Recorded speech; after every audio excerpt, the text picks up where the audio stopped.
In Japan, people are a lot more open to AI. So there's this image that AI and robotics are here to support us, to help us, to empower us. It's not taking away our jobs. The path is about defining the right goals for the AI, having a shared vision, and reforming the economy. Positive outcome is not guaranteed, but can we have a path towards it? If we do this well, we have a big chance.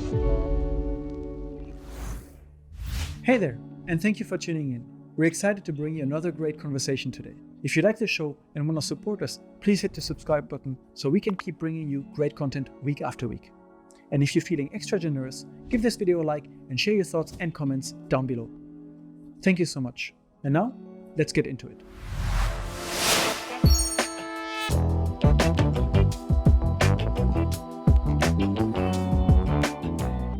Welcome to Unpacking Japan. I'm Toby, and today we welcome Jad. Thank you for coming. Thank you for having me. You're the founder of Integral AI, a company based in Tokyo that is working on something that used to be called foundation world models, but has now changed to universal simulations. And so we are going to discuss a lot about the developments of AI in Japan, but also what you've come to do with Integral AI in this field here. And to start with this conversation, maybe let's go back to what brought you to Japan in the first place. So I was living in Silicon Valley and working at Google. And we knew, my co-founder and I, we knew that the next phase of AI development beyond just language models is going to be world models or multimodal models. And we felt that there's going to be a huge unlock in the real world applications, such as robotics. So I looked around in the Bay Area to see if there's any companies we can work with that were doing a lot of robotics. Turns out the US is not really doing a good job in terms of robotics right now. Interesting. And Japan, on the other hand, is about 50% of the world's industrial robotics production. So Japan alone is approximately as big as the rest of the world combined. So it felt that it's going to be very special to have a company that is co-located between Silicon Valley, which is a prime place for AI, and Tokyo, to bridge the gap between the digital and the physical world. So you actually had the idea for starting this company in the field before when you were working in the United States, but the decision to move to Japan or partly relocate to Japan was because the industry that you want to collaborate with for that AI company is here. Yes. Japan is very strong in robotics. I'm curious because I remember recently it was very big in the news, maybe 1 year ago, 2 years ago, this robot from Boston Dynamics, right? That was jumping around and so on. So it feels like the US does have some pretty advanced technology in robotics too. Especially in humanoids. Right now, the US is leading. But if you talk about robots that are right now in production, that are doing useful tasks, mostly in manufacturing space and more and more in logistics. Those are not humanoids right now. They're robot arms. Mm-hmm. And a lot of the know-how and a lot of the biggest companies are actually in Japan. So in the research side, US is growing and growing fast. But in terms of who is actually creating the most value right now in the world's economy, it's Japan. Did you have any prior experience with Japan before coming here, or was it like you just did the research and like, okay, 50% of the world's robots and robotic technology is made in Japan, so we need to go there, and then you discovered? Yeah. No, my decision was not that robotic, pun intended. It was actually more intuition based. So I first visited Japan in 2017 and obviously fell in love with the culture, food, convenience, nature. And since I've been meditating all my life, I really got attracted to the Zen culture here. So your company's name resonates. Mm-hmm. Zen group, yeah.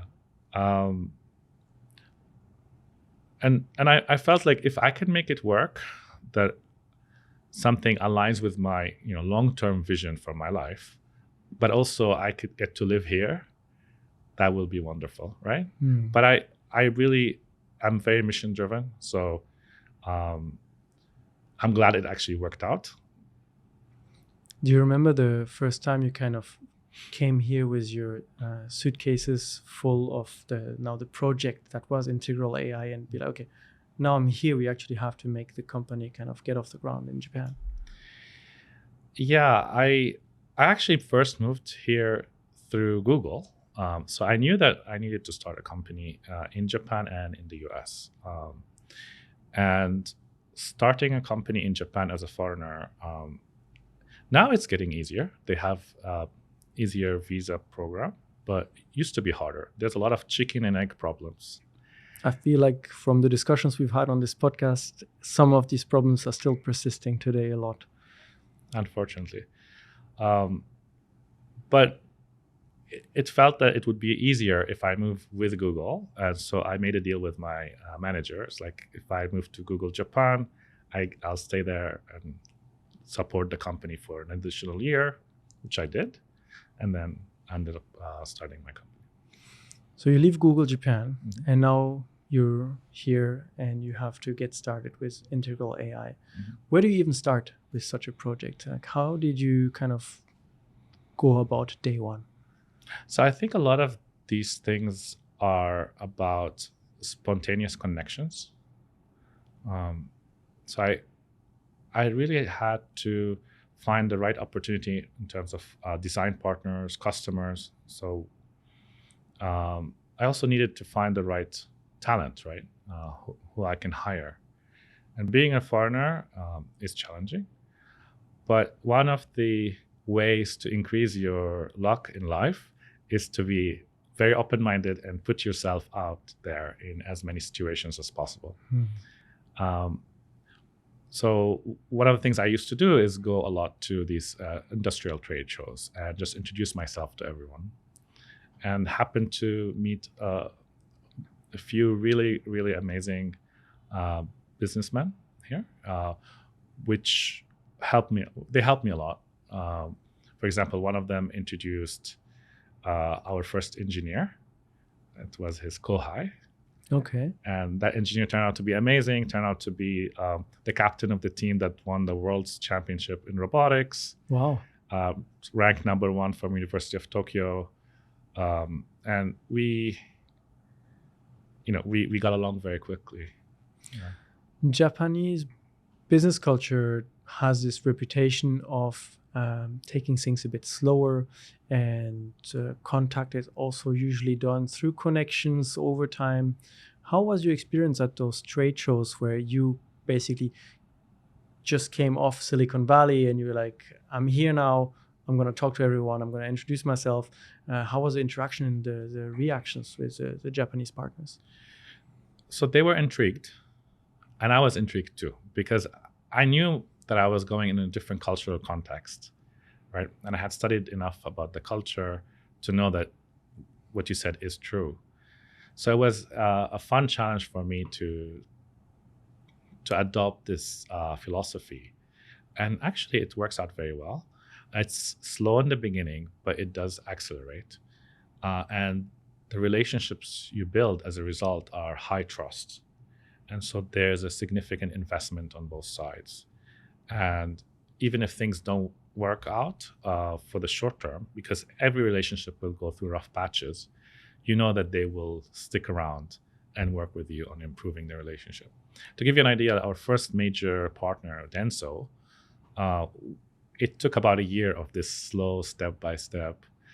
I would meet with them and then don't hear back for like a couple of months, and then we'll have another meeting. Every meeting goes very, very well, but nothing happens.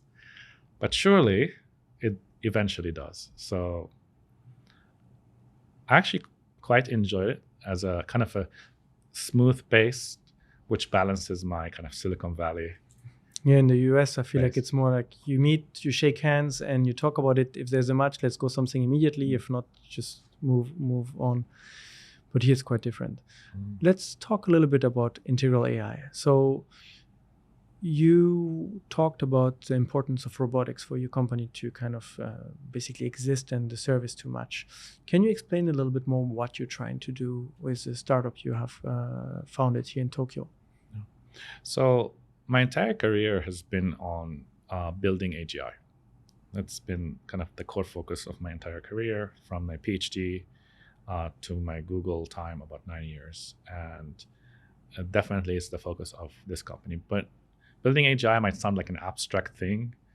So we have to make it a lot more concrete, and we have to do it in a way that benefits the world, benefits society, benefits everyone, right? So what we do is we build these foundational models, which we call them universal simulators. They're inspired by how the neocortex is organized. So they have a similar organization to the human neocortex. And we offer this technology as a product in a couple of ways. So we're recording this on a Thursday.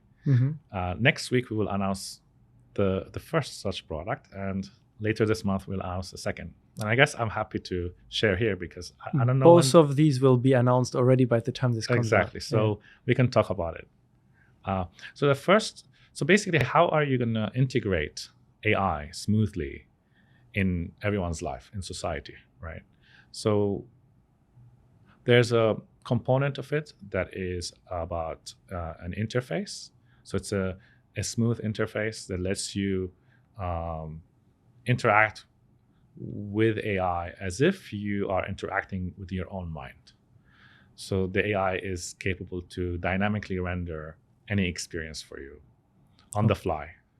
This sounds a little bit like the chips that I think Elon Musk's company Neuralink, right, is trying to implement into people's brain that is allowing them to interact in real time. Yes, and we'd like to do that without any implants.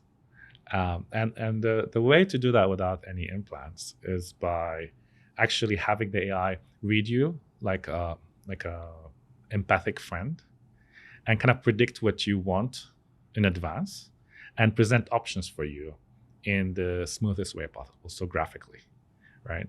Now, of course, you can use sound, multimodality as well, but I think vision is the most sensory-rich component, and you know that given your experience in art. So we think this is going to be a revolutionary new interface. We call it the universal interface because it's the most smooth one.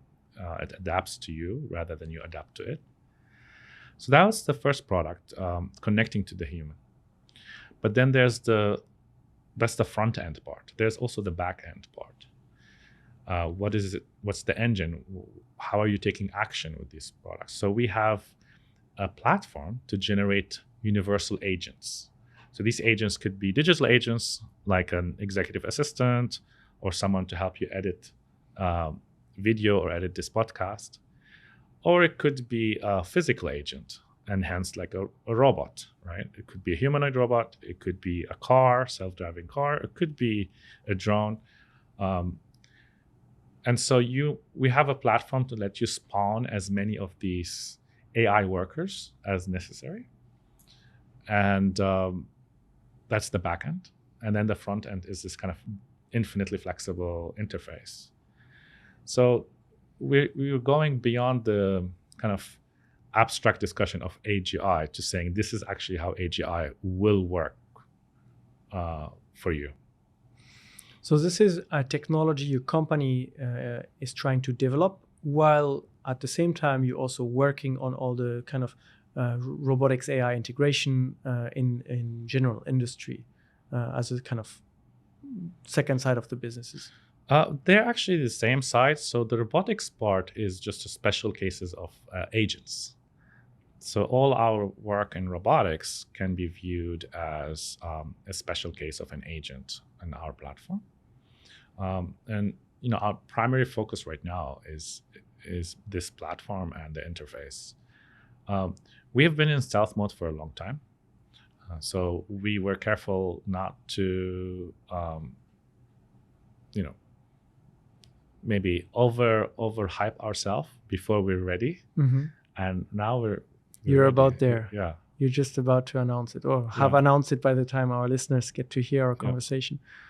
That sounds very interesting. Mm-hmm. Also somewhat scary maybe for people that are kind of maybe more averse to the idea of AI becoming so, let's say, intrusive into our lives. Mhm.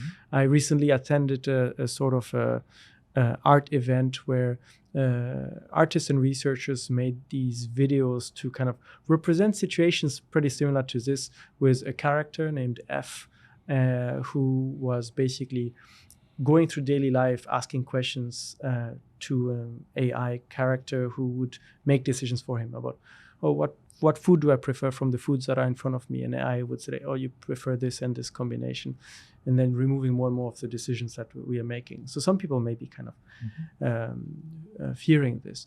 I'm curious about this conversation around AI here in Japan. I know it's widely discussed in the West, in the US, pros and cons. What about in Japan when you present your AI ideas and projects with partners? Is there more like an enthusiasm? Is there more like a people want to take distance, or how do they approach it? Yeah. So there are multiple things I can comment on with what you said, but I'll start with the direct question. With the direct question, I think in Japan, people are a lot more open to AI, a lot more accepting. There is some serious research about AI alignment. For example, there's a professor in University of Tokyo, which we collaborate with, that is working on this type of problem. But the general, I would say, zeitgeist, the public mood, is very positive about AI. And many people speculate why, right? Like, why is Japan so AI friendly? There's a lot of theories.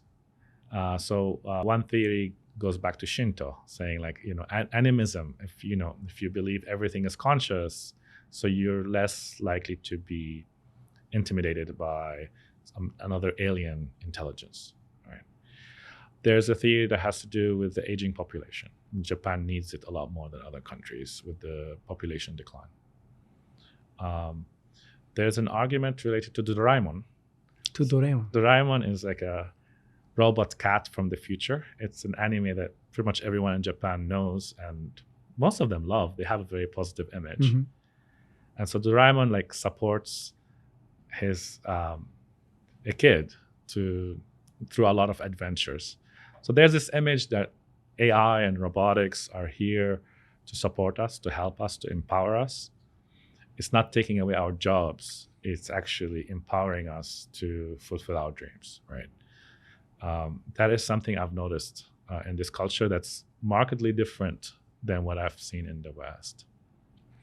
It is interesting, right? Because especially the aging population, I feel like is creating a lot of need for care for the elderly, and these elderly care facilities are lacking workers, but also a lot of industry jobs, factory jobs are being left empty, and the robotics field you're trying to support with your AI services seems to be benefiting from this. Yeah. Can you give maybe very specific examples of your company has been able to kind of implement an AI solution to like a society issue right now here in Japan? Right now, I can't give you a very positive example because we have been in doing baby steps, right? So we've done things like build a robot system that can do food preparation. So cook teppanyaki. I don't know if you like steak. I do. So can cook steak. Is that a huge thing? No, but it's a baby step. It's not the general purpose robot. We have a cafe robot that can make coffee, prepare tea, prepare like sweets, cakes. Those are baby steps. I think with robotics, if you can have a use case where you go into a room with an elderly person, support them in completely an unconstrained, unstructured environment, you've already solved all of robotics, right? So that, for me, that's already at the level of AGI or beyond. So until we get there, which depending on when this episode is announced. This episode, or now when people are listening, should be after February 2025. Oh, then we might be there. We'll see. Okay. Depending on specifically on a bunch of things, you could imagine a world where we can get there very, very quickly, like next year, where you can have a situation where a robot can enter a room, it's never seen it before, and offer support to a human. That's interesting because there was 2 years ago this very big hype of AI when GPT, I think it was 3.0, was first released and kind of made available, and everyone started making queries. And even here at Zen Group, we suddenly started finding ways to implement AI into our daily work routines and make some workflows easier. And then there was the big question, like, oh, it's going to change everything overnight. But 2 years later, it seems like it has made a lot of progress, but perhaps a lot of progress as well that's unseen to the public. And here in Japan, what I've seen when GPT came out was a lot of books published about this is how you use GPT. This is what is GPT. And the libraries were filled with books about GPT, which I find interesting because for a generation that is now moving towards using AI, will you turn to a book to learn about it? And that's kind of a unique aspect I saw here in Japan. But now you're saying that it seems like next year there's a high chance of robots basically being able to work more independently. What has been the recent change that has kind of suddenly allowed for this technological advancement? Yeah. So when you think of a chat system like ChatGPT, it's an interface, and I think it has actually made significant impact, especially on knowledge work. So day to day, if you're a knowledge worker, a lot of your time now is spent on ChatGPT. Well, we haven't seen it expand its impact as much as it could because of reliability issues. The models are not reliable enough, and they're inefficient in terms of how much compute they need to do these different tasks. But we've made a lot of progress on that, and other companies have also made a lot of progress on that. And how that's gonna translate to a product is when we move from simple chat-based system to fully fledged agents. So these are AI workers that you can give them a task and they can go about, solve this task, take multiple actions on your behalf, and then report the results. That is going to be a big leap. And then moving to the real world, actually controlling robots is another big leap. So what's enabling that is combination of new architectures and better training methodologies. And we've been pioneering some of that,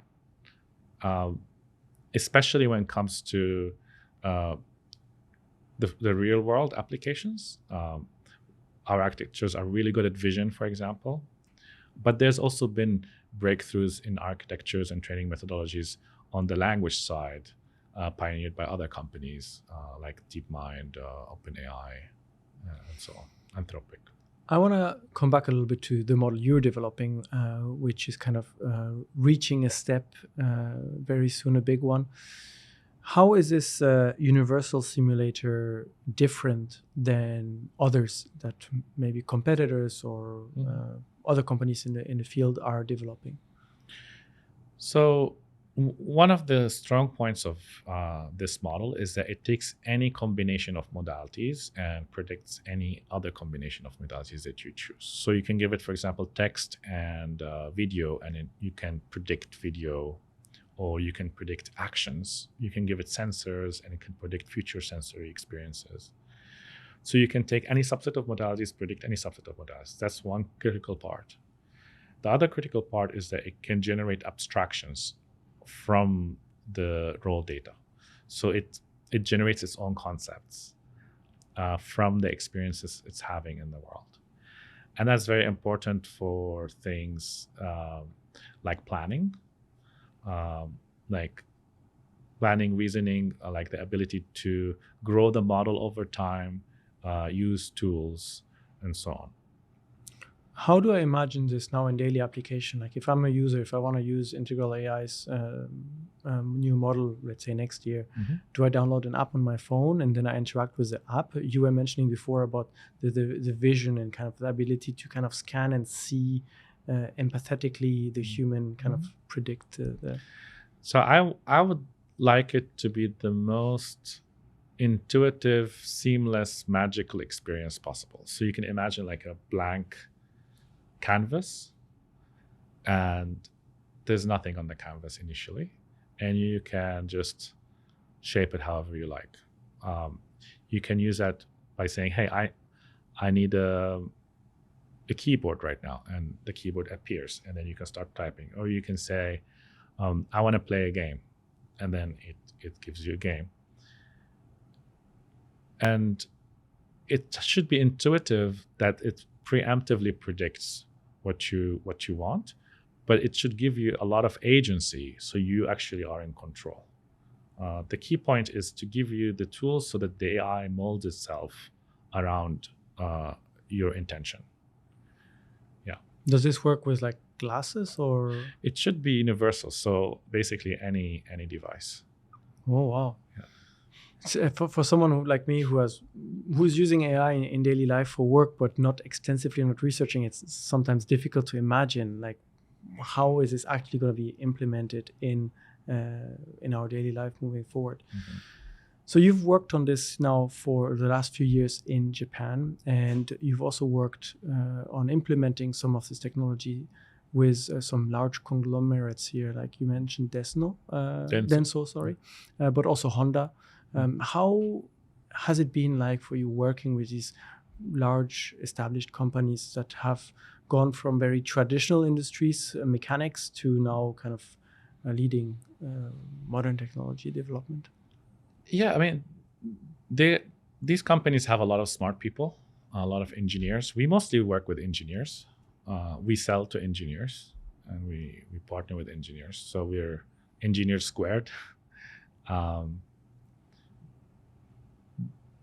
The good point is that they're very reliable and trustworthy, and they're patient and willing to explore.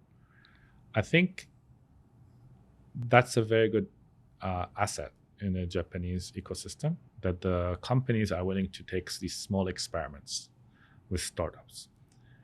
I feel a bit more than the West. There's this awareness that we are slow and we're not going to be able to innovate as much, and we need the startup ecosystem. So they are open to work with startups. So I've seen a lot of that. And they're gentle, kind, honest in their dealings. Did I mention slow? Yeah, so they are slow. Everybody knows that, including them. But they're far from being naive. They're aware. And in some cases, when you grow to a certain size company, it's very, very difficult not to be slow. Maybe slowness then becomes a feature by design, because if you have if you're huge, you have a lot of momentum with you, so steering is harder. That's very true. Something many companies that grow very beyond a certain number of employees are experiencing. But in a field like AI that is developing so fast, where things need to be tested right away because competition might be getting ahead, because new AI features or technologies might be announced before you finish your test. Mm-hmm. Isn't that a feature that is kind of preventing the actual development of the technology? Yes, I think it's very difficult to be competitive in AI if you don't move fast. So one of the reasons we were in stealth mode for a long time is we didn't want to bother kind of wasting time with PR and all that stuff. But this is about to change because we got somewhere. But you have to move really fast in AI. And that, unfortunately, that's the problem that a lot of big companies are suffering from.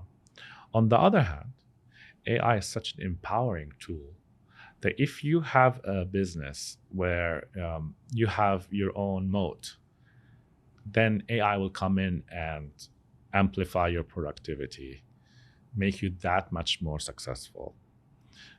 So I'm not sure we want a world where every company becomes an AI company. You just want the AI to be seamless, like electricity, like Wi-Fi. You don't want to think about it. Maybe Wi-Fi, we think about it too much, I think. But you want it to be so almost like a public utility, right? You want it to be fully readily available, and you want society to go about being itself, getting into trouble, causing all sorts of different adventures, right? So if you like cars, you should be focused on cars, right? But it's very tempting considering the size of this opportunity. It's so massive. We think AI is going to be the engine of the entire economy, that every company wants to rebrand itself as an AI company. Then, of course, you're going to enter in this super competitive race.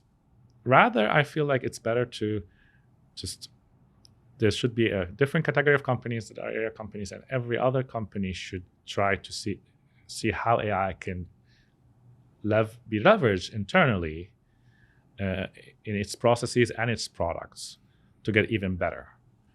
Right. You were talking about when you first arrived here in Japan, and you went to different trade shows to introduce yourself and meet people. And I've been to a couple of trade shows this year, and related to marketing and media production mostly.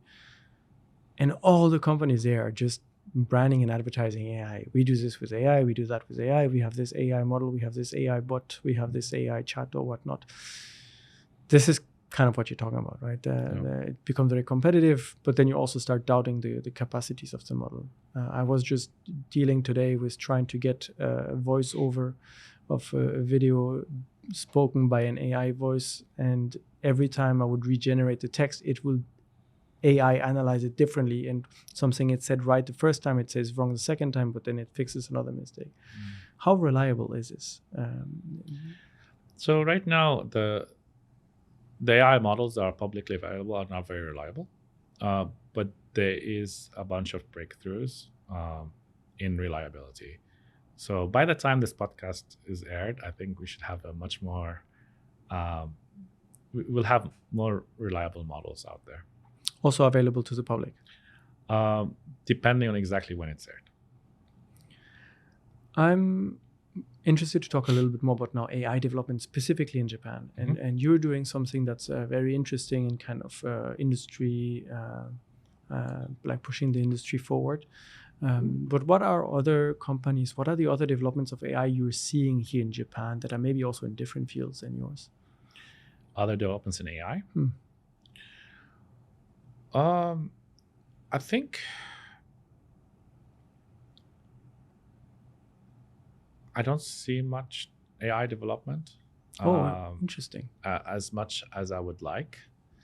I'd say there's like a handful of companies, and we all know each other. There's this kind of AI Tokyo event sequence, and we all know each other. We're friends. Outside of that, I feel like there's a lot of companies that say, hey, I am a startup, but all I'm doing is using ChatGPT for enterprise customers. In terms of innovation in AI, in terms of bringing AI forward, I want to be generous, but there might be companies out there that I'm not aware of. But there's only a handful that I'm aware of that are actually doing true AI development in Japan. So that's interesting. That means that those partners you're working with, the Japanese companies that are interested in implementing AI solutions, are then going to have to rely on a lot of AI models and software developed overseas in the US, Silicon Valley, or other countries, Europe, or wherever they... Yes, but a lot of that software is open sourced. And there is still a handful of companies here. And you don't really need that many foundation model companies. You don't really need that many companies pushing the edge. You only need a few really good ones. And then it's natural that the majority of the startups are just going to be kind of taking the work that the foundation model companies are doing and then kind of applying it for a specific business, kind of like consulting with technology. Right. Looking back at your experience a little bit of kind of establishing the company and getting your first clients and developing this in stealth mode for the last few years, what have been some of the biggest challenges of doing this in Japan, where you may have wondered, wouldn't it have been better to just do this in the US, in Silicon Valley? Maybe in another quantum universe I did. So I'm in this quantum universe, and I'm gonna do um, whatever I can. Um, and I don't think I've regretted my decision at all, not even once, uh, which is a big statement considering I regret almost everything, right? The mind is always considering what if. In terms of challenges, though, um, there's a lot of challenges. For me, a startup is basically a series of seemingly impossible challenges that you somehow have to survive all of them in order to get a chance at becoming successful. So everything's been challenging. Like recruiting, I have this crazy recruiting stories. Every single company member that I have, I can tell you a crazy story of how I recruited them, but off the record. They're amazing. And so recruiting is very interesting. Getting the customers is really tough, especially in robotics. Outside robotics, it's easier. There's a lot of sociological reasons why getting customers in robotics is tough, and it's actually a sad story. Can you expand on that a little bit?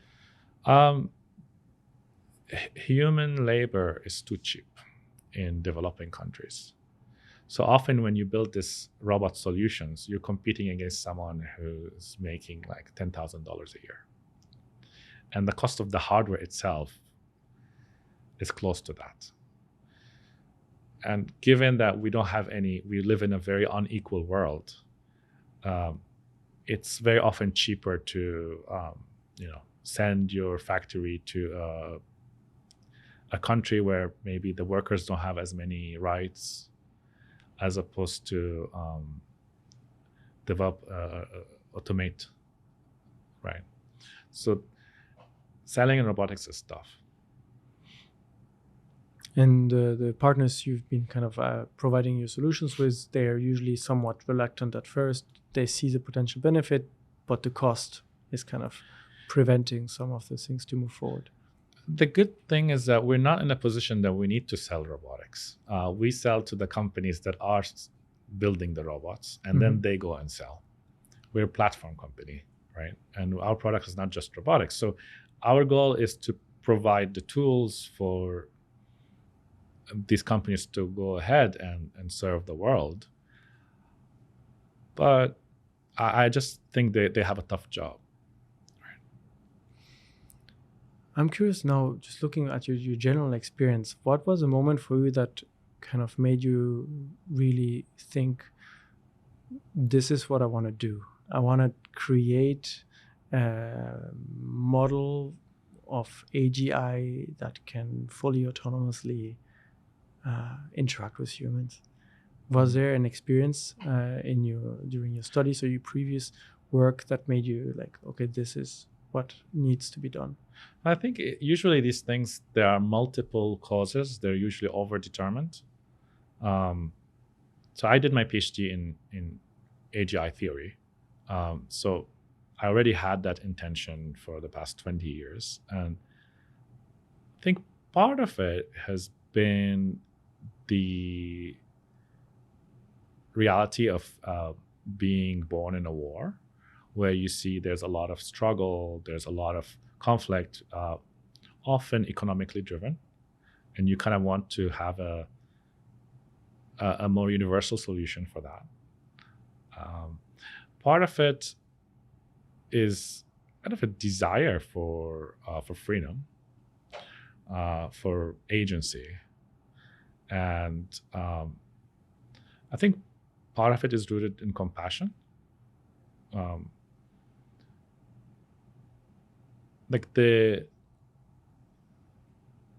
idea is that, can we create something that benefits humanity and pushes humanity forward to the next phase, push all civilization forward. And part of it is curiosity. I started looking into neuroscience because it's just so interesting to learn about ourselves. And then the ultimate challenge, well, can we actually understand intelligence so deeply that we can actually build it, right? That's how you understand something very deeply. You said that a desire to kind of create a certain level of new freedom through AGI. If I think back of some other podcasts that I've heard with interviews of, for example, Yuval Noah Harari, who is quite an opponent, I would say, to the or rather an alarmist about the risks of AI, primarily that it's going to be the precise opposite, right? That it will kind of start taking apart some of the components of our society, remove some of our freedom, and so on. What are your stances on these kind of arguments when you are perhaps interacting with clients or partners or with me today that are maybe more critical of AGI and the need for it in society? Yeah, I think every voice is important, and I think we cannot guarantee a positive outcome. Positive outcome is not guaranteed. In my worldview, nothing in life is guaranteed, right? The question is, can we envision a positive outcome, and can we have a path towards it? And that's why I wrote the book. So I'm writing a series of 4 books, all about how to create a positive outcome for society from every aspect. And I believe there's a path, and the path is about defining the right goals for the AI, having a shared vision for society, and reforming the economy. The first book talks about that. And then the second book will talk about actually how AGI is built. The third book focused more on the internal dimension. So what kind of change in our internal worldview of identity, of free will, of even physics, the nature of reality, do we need to adopt in order to embrace the coming transformation? And then the fourth book is more practical tools in terms of emotion, in terms of health, vitality, to empower us as we move from pre-AI to what I call the freedom era. But ultimately, there's kind of nearly no way of stopping this development, is there? It's just part of a sort of organic growth of just human civilization in a way. Some people would say that, but I think there is a way. I mean, if a comet comes in and we all die, it stops, right? So in my worldview, everything is possible. So I think if we couldn't find a positive way to agree upon, I would prefer to stop. But I think there is a way, and that's why I put the work of writing the book. When are those books going to be released? The first book is released this month. I can send you a copy. Yeah, would love to read it. Yeah. I'm curious because this conversation for me is very interesting, and I'm curious if you've had the opportunity to debate this a little bit, maybe with Japanese partners, or if you've been part of a debate like this here in Japan, and what the opinions kind of are. Yeah, I don't debate, so I like to talk. I think the word debate is a bit adversarial. Generally, I've presented this to, I would say, 4 experts in the field. So one is a VP at DeepMind, which is probably the world's best AI lab. He runs like a team of close to 1,000 AI researchers. Wow. I present this to a professor at University of Tokyo who specializes in AI alignment and AI safety. I presented this to a kind of game theory / economics / collective action researcher professor in US who specializes in these type of problems. And I presented this to someone who their entire work is organizing communities related to AI safety, critical thinking, and rationality. And so far, they really like it.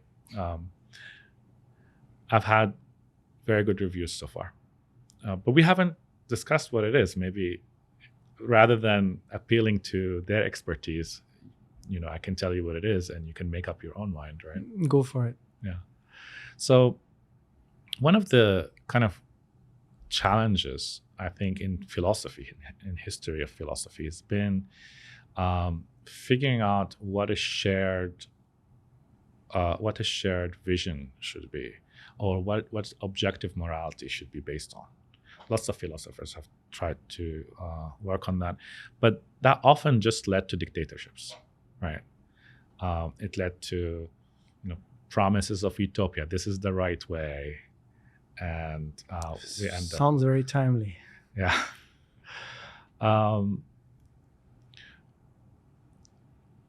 But there is a hope. There is a vision, a way to define what a good shared vision is, and actually you can derive that from physics.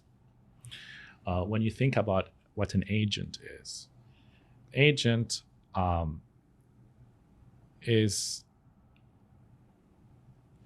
you can define the agent as 3 or 4 components. So one component, the agent has to perceive the world, it has to plan, it has to take action, and has to maintain itself. So there's this cycle, and the degree of this cycle is your degree of agency.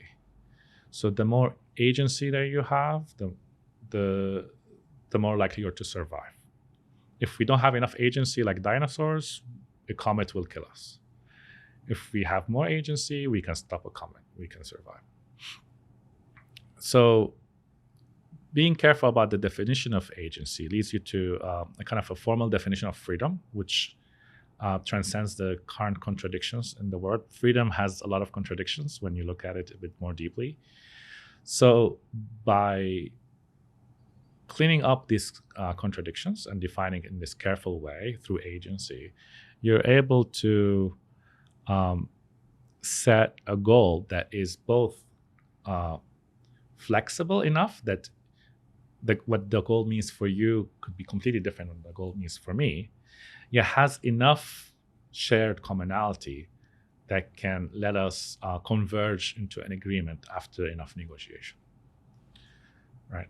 Can you give an example, maybe? So if both our goal is to maximize freedom for the world, you might go about doing that through art or recording podcasts. I might go about doing that through building AI. But normally, there might be conflict. We might have to disagree. But as long as we agree that our shared goal should be that freedom goal, you can prove mathematically that we're going to converge, that we're going to actually, in the end, after negotiation, we're going to have an optimal balance. And that only happens because we have that shared goal. So freedom tends to be exactly the balance between enough constraint to allow for convergence, but enough open-endedness to allow for diversity, right? It's a very tough balance, and somehow it works out. And then once you agree to that, then you can take it one step farther and say, if this is our goal, then we should define prices for actions to be just how far you're moving away from the goal. So I call it price is negative freedom. Okay. And then once you put that all together, you have a way in which the economy itself becomes an alignment engine for AI with humans and humans with humans. So humans and humans and humans and AI will agree on this kind of common goal and define the agency, basically the cycle that we operate within, and kind of the up until how far can we stray away from this. And mathematically, if we are all in agreement on this and these parameters are defined, we will get to the goal. I don't think we'll ever get to absolute freedom because that's an infinite goal. But we'll move to that direction. And move to that direction, yes. And there's no guarantee that we move optimally to that direction because some people might choose to hurt themselves, right? Some people might choose to hurt others. but the system is autocorrecting. So on average, we are moving in that direction. And so based on this theory, if we reach those agreements and parameters and agency, then AGI will be beneficial and have this positive outcome that you envision. Yes. And that's the theory you presented to kind of the various people. Yeah. It's a recipe for aligning AGI with human civilization. If we remove AGI from the addition, it sounds also like the recipe of how to just align humans with humans and kind of work through problems, basically. You got it perfectly right. Except that without AGI, we wouldn't be able to calculate the prices sufficiently well. And right now, the way we calculate prices is through supply and demand in the market, plus government intervention. So government adds taxes, for example, for smoking or for alcohol, or give you subsidiary. So government is controlling the price plus supply and demand. The problem is that neither supply and demand is not that doesn't account for externalities, economic externalities, and the government is not sufficiently smart to actually balance it in real time. So with superintelligence, we can address that. So it will basically remove some of the liabilities that we have kind of put in place ourselves, such as the government, and kind of rebalance things. Such that this just the fact that the government is slow and usually ineffective, but it's very practical in the end. Like, if you're gonna pollute the environment, what you do, given everything being equal, should be more expensive. I mean, I think you can agree on that, right? If you are selling ads that hijack people's attention in a way that distracts them, you should be paying a higher price than if you don't, right? So we can agree that things that remove agency from society and from individuals should be more expensive. Interesting process of thought. I kind of want to reflect on this a little bit more.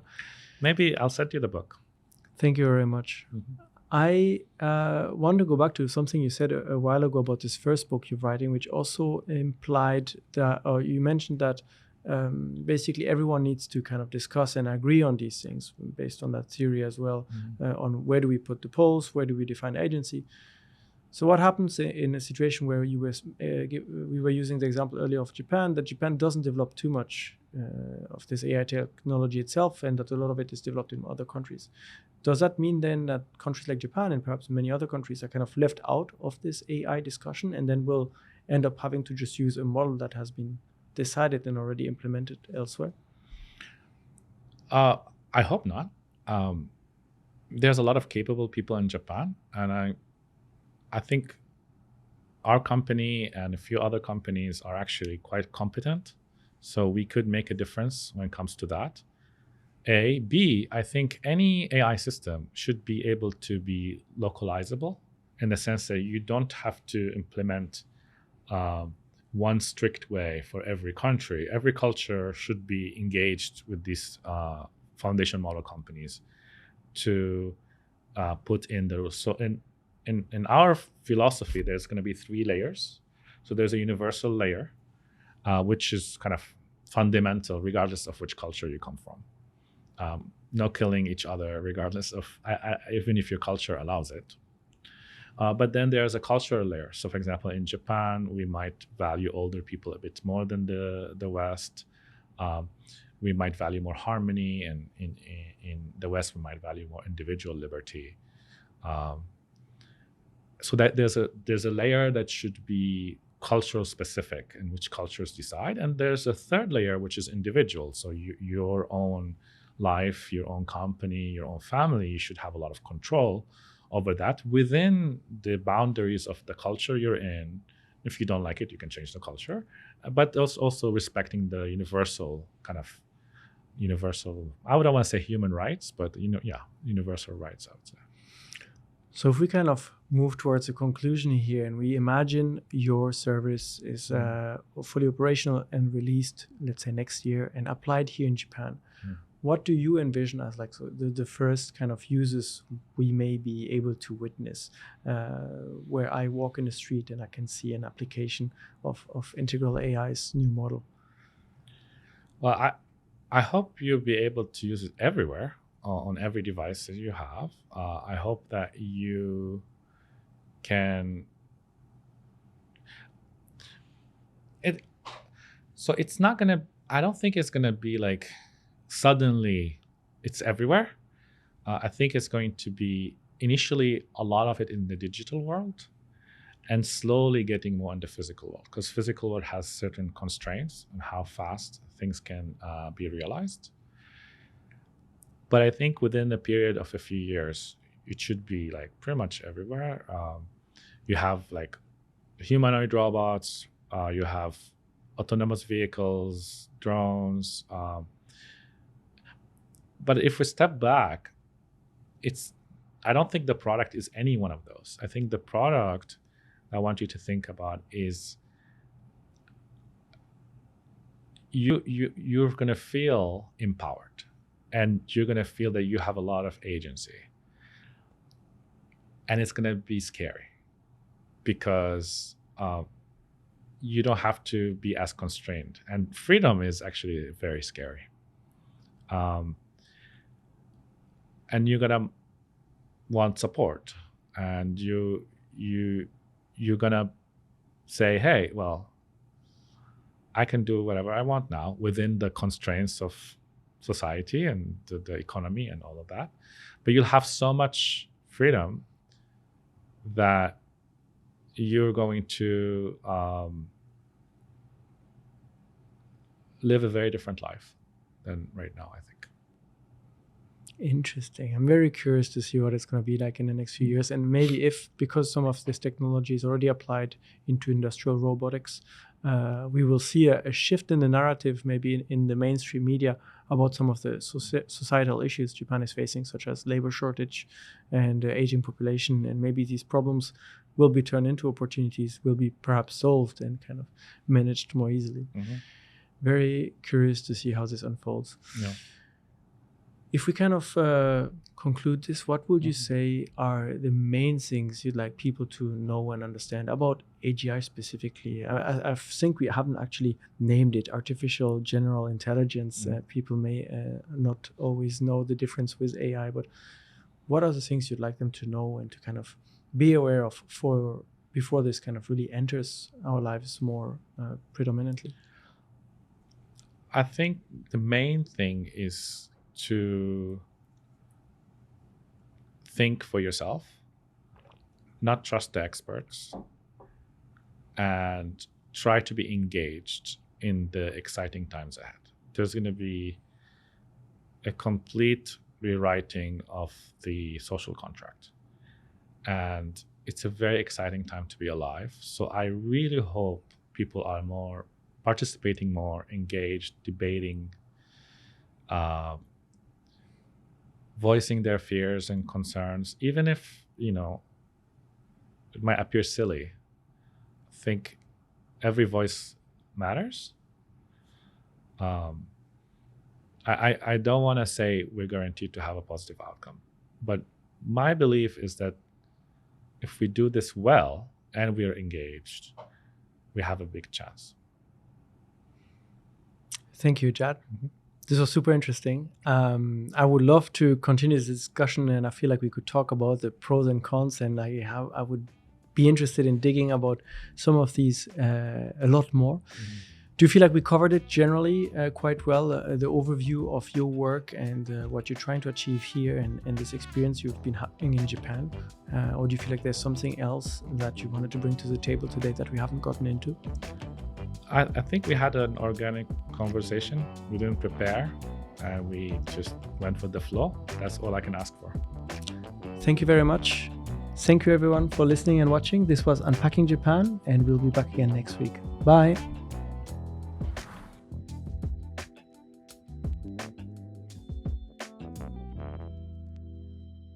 Thank you so much for joining us today. I hope you enjoyed this episode as much as I did.